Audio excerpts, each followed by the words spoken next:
Teacher in Space program was intended to be the great triumph of the space shuttle era.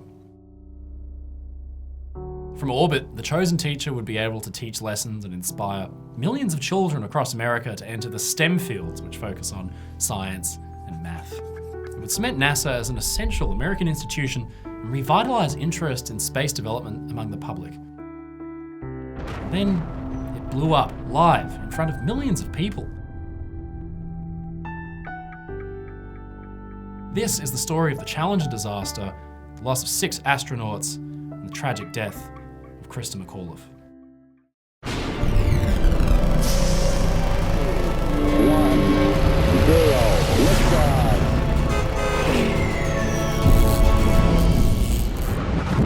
The Challenger mission was the 25th flight of the Space Shuttle and was launched to deploy a new communications satellite that would have increased NASA's ability to communicate into space. Well, that was the original idea, at least. As time went on and NASA's mission schedules were shifted, the Challenger also became the centerpiece of a new initiative. The Teacher in Space program was planned by the Reagan administration to bring an ordinary American citizen into space, to prove America's capabilities, to inspire millions of children to pursue careers in science, and to bridge the gap between NASA and an increasingly apathetic public.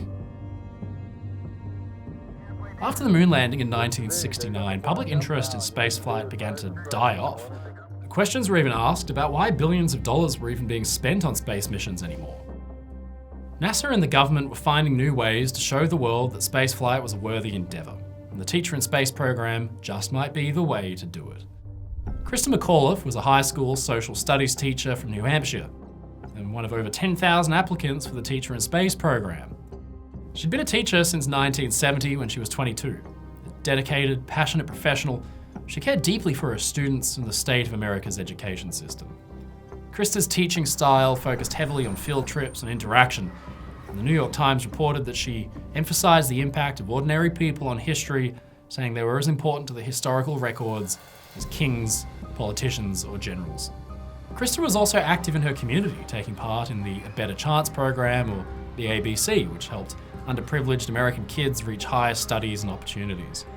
When the Teacher in Space program was announced, Christa replied immediately, promising NASA that she would keep a 3-part journal that would detail the planning, execution, and after effects of the mission. After a process lasting more than a year, and with thousands of applicants having entered, only a select few made the shortlist. In the end, the announcement was made and headlines across the US printed the name Christa McAuliffe. Her students were elated. Miss McAuliffe was going to space.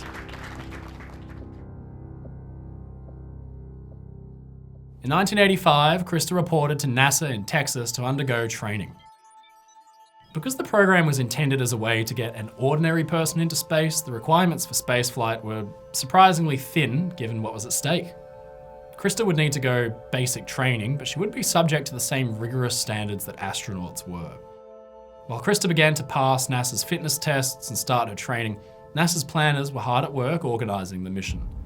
From the very beginning of the program, though, there were issues.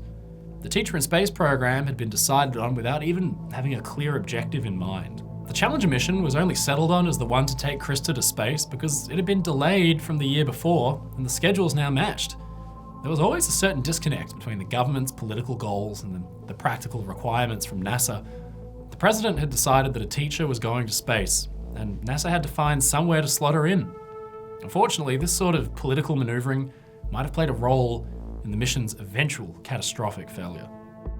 It was an unsettling fact for NASA that public interest in space development had faded since its heyday in the 1960s. It had been decades since anything had captured the public's imagination quite like the moon landing had. It was hoped that by putting a regular person into space and broadcasting her experiences, NASA would once again be able to inspire the public as it once had. As part of these preparations, McAuliffe spent months before the launch traveling the country and giving interviews on television. She became quite a celebrity before the launch. Every effort was made by NASA to make her an appealing candidate for the program. When all was said and done, the Teacher in Space program wasn't a scientific mission. It was a cultural stunt designed to boost support for NASA. Christa herself reportedly commented before the launch that although she appreciated the opportunity to fulfill a lifelong dream and go to space, she felt she was being used by NASA for political purposes.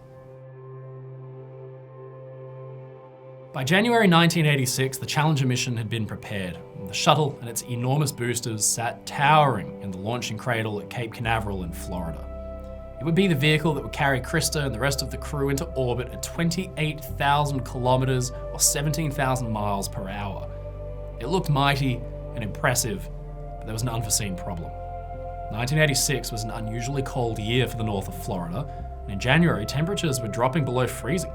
Usually they would sit at around 57 Fahrenheit or 14 degrees Celsius.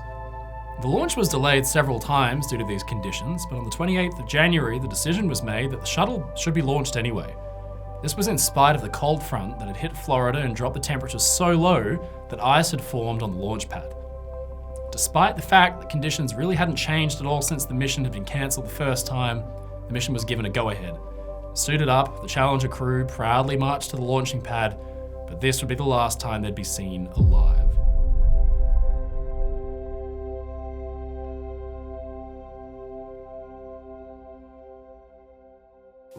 Cameras were switched on. Around the country, millions of television sets were tuned in.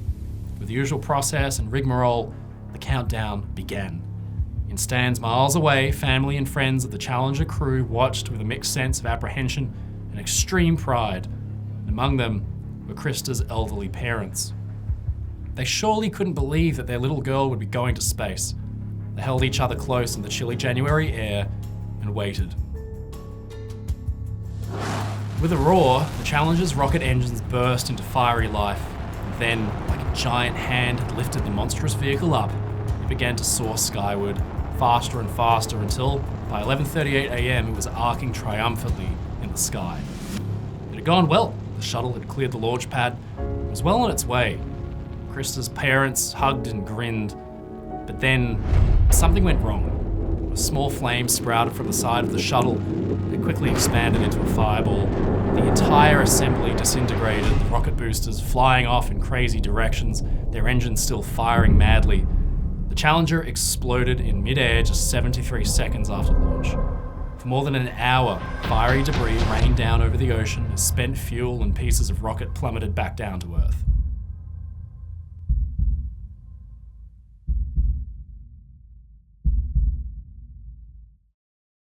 None of the crew made it. Commander Richard Scobie, pilot Michael J. Smith, and astronauts Ellison Onizuka, Judith Resnick, Gregory Jarvis, and Ron McNair were all lost. So too was America's sweetheart, the elementary teacher from Boston, Christa McAuliffe. It wasn't just her parents who'd watched it happen. Back home, her entire student cohort had watched it live on TV.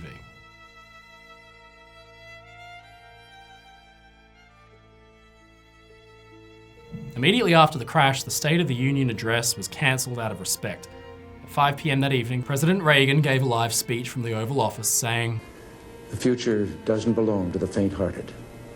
It belongs to the brave. The Challenger crew was pulling us into the future, and we'll continue to follow them. We'll continue our quest in space. There will be more shuttle flights and more shuttle crews, and yes, more volunteers, more civilians, more teachers in space. Nothing ends here. Our hopes and our journeys continue. We will never forget them, nor the last time we saw them, this morning, as they prepared for their journey and waved goodbye and slipped the surly bonds of Earth to touch the face of God. Thank you." With the country in shock and mourning, serious questions began to be asked.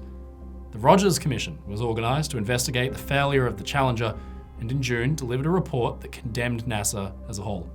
The organisation had been assigned too much work with not enough resources and had allowed its leadership to become disconnected from the engineers. For the next few years, NASA underwent a structural shift as the report's suggestions were implemented. There would be fewer missions with greater preparation time, and the NASA managers had to be in constant contact with scientific personnel to ensure that no future incidents like Challenger could occur.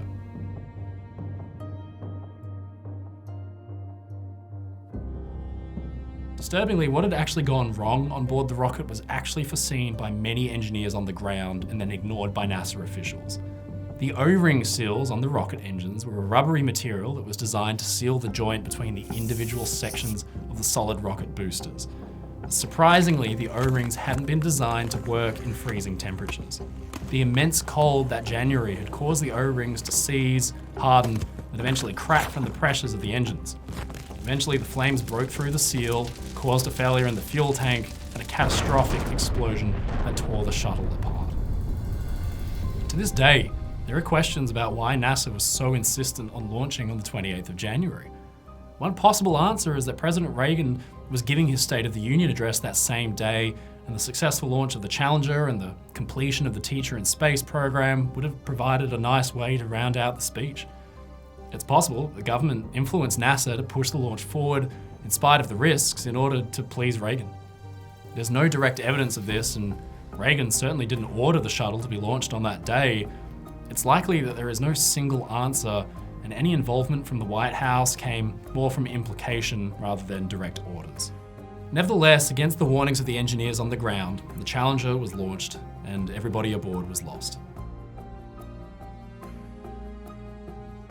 The Challenger disaster wasn't just a failure that killed 6 astronauts and America's sweetheart. What was meant to be the fulfillment of NASA's mission was a spectacular and public failure that set back public support for NASA by an enormous margin. It would be more than 2 years before any other space shuttle mission was given the go-ahead as the program underwent review. As for the Teacher in Space program, well, after the disaster, periodic meetings took place in NASA discussing the status of the program, but nothing was ever decided on. It was simply too risky to allow another civilian onto a space shuttle flight until a complete overhaul of the program had taken place. Eventually, in 1990, the Teacher in Space program was shut down entirely. The spaces on the shuttle mission were too valuable and too much could go wrong to allow civilians on board for at least the foreseeable future. But then in 2007, some 21 years after Challenger, an educator finally travelled to space where she spent over 12 hours in orbit as part of a shuttle crew. She wasn't technically a teacher at the time though, she was just an astronaut who had happened to formerly be a teacher. Her name was Barbara Morgan. Back in 1986, she had been the original backup astronaut for Christa McAuliffe. It was in some ways the culmination of the efforts Christa and 6 other astronauts had given their lives for some 2 decades earlier.